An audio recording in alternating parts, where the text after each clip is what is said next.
escravo hebreu menos, mas... Então, pelo menos, isso é uma pergunta clássica que nós temos contra a Torá, por assim dizer.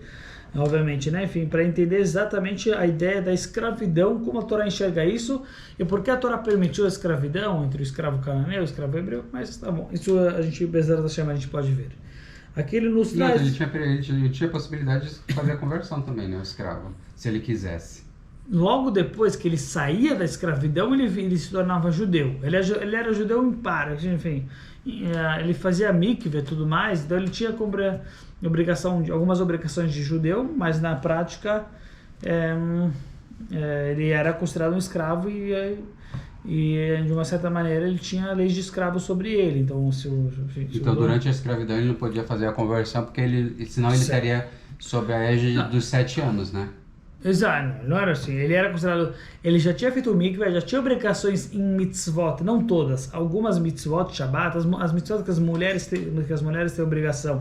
Ele também tinha, mas ele tinha ainda lei de escravo. Então o dono podia fazer o que ele quisesse com ele. Obviamente não pode matá-lo.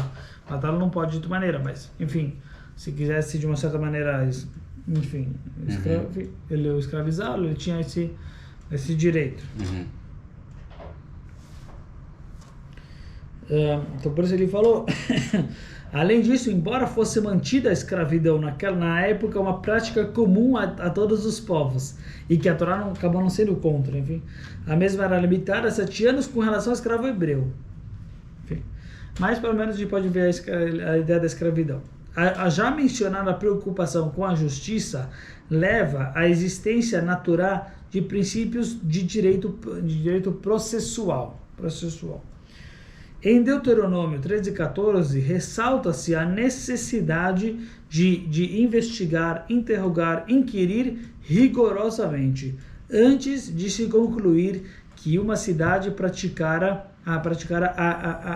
a idolatria, o que acarretava a condenação de seus habitantes à morte.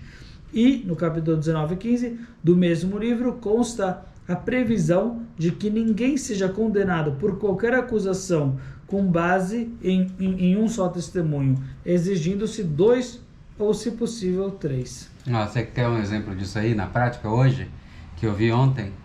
Certo. Sabe o rapaz que estava com a cocaína no estômago? Certo. Ele teve overdose. Certo. E ele precisava assinar a nota de culpa. Tem que assinar a nota de culpa. Uxi. E tem que entregar para ele um documento dizendo quem foi que prendeu ele. Certo. Quem o prendeu. Aí você sabe o que substitui essa assinatura? Porque ele convulsionou e teve overdose, certo? Certo. Ele vai conseguir assinar? Não.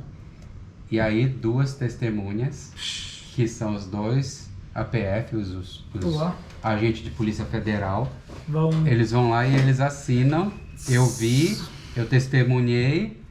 E aí, a gente chega nesse ponto aí. Você vê? E isso é processo.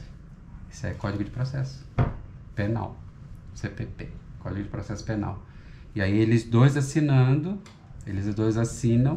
dizendo que a droga saiu do estômago dele e ele entrou em overdose e está hospitalizado. E aquilo ali é aceito pelo tribunal como um documento oficial, como se ele tivesse assinado.